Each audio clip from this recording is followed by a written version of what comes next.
Asi máš pravdu. Tvůj otec je na své soukromí citlivý. Marge, došly nám osušky. Zvrzli nás.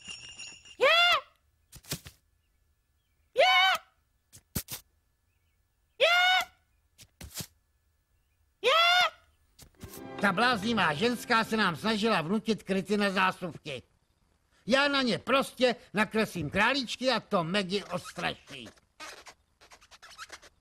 Nebojí se králíčků. Teď už bude. A hele, Simpsonovi. Pozor, Homere, máš pod koli člověka. Tak nezapomeňte, kde parkujeme. Nejsou to moje tlumiče? Homere, odkud máš to auto? No, spadlo z auta. Auto na auto. Kde jsi ho vzal? No, spadlo z auta na auta, na auta.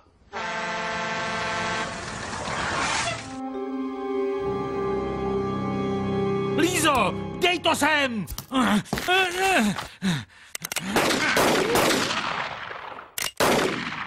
Nechápu, jak snadno se v téhle zemi dají sehnat cigarety. Halo, mohu prosím mluvit s panem Dementem? Křestním jménem ty jsi? Ty jsi dement? Cože? Co si to dovoluješ? Jestli zjistím, co jsi zač, tak ti přilepím naší vlajku na zadek a pošlu tě do Iránu. Počkej na nás! Kam ten spěch, pane řidiči? Ty bláho, já jsem snad vzhulenej. No jo, jsem. To je Bartova třída. Pitomý učitelé. Pitomá kocovina. Barte, ihned přestaň srkat. Ve svý bublině si budu dělat, co chci. A dost, mladej, je čas na koupel.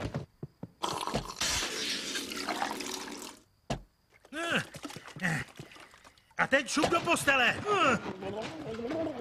Tomu se říká výchova. Jdu kočkovi. 3, 2, 1. Děti, právě jsem dostala definitivu, takže si dám pohov a učit vás bude Ralf.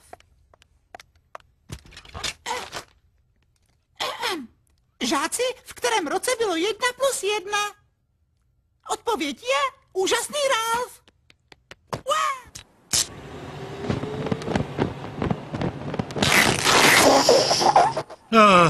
To byl můj nejlepší kámoš.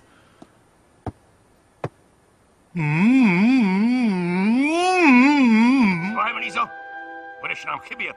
To ne, Liza je mrtvá a nic nám jí nevrátí. Ledaže? Táti, já nejsem mrtvá. Díky bohu, ty jsi živá.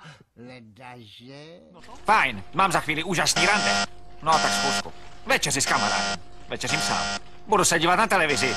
No tak dobře. Budu sedět doma a civět do katalogu ženského prádla. A slintat u toho. Mohli byste ten přístroj vypnout? Takové hnusné zacházení si nezaslouží. Nechceš být moje maminka? Cítím z tebe mrtvý králíky.